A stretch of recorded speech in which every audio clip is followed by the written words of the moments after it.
సూర్యప్రభ వాహనముపై సూర్యకోటి సుతేజుడు. సప్తగిరులకు ప్రభువైన తిరువెంకటనాథుడు సప్తాశ్వాలు పూంచిన సూర్యప్రభ వాహనంలో ఆలయం మహాప్రదక్షిణ మార్గంలో విహరిస్తారు.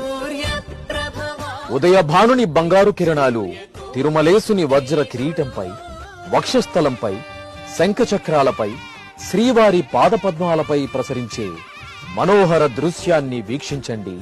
సంపూర్ణ ఆరోగ్యాన్ని పొందండి.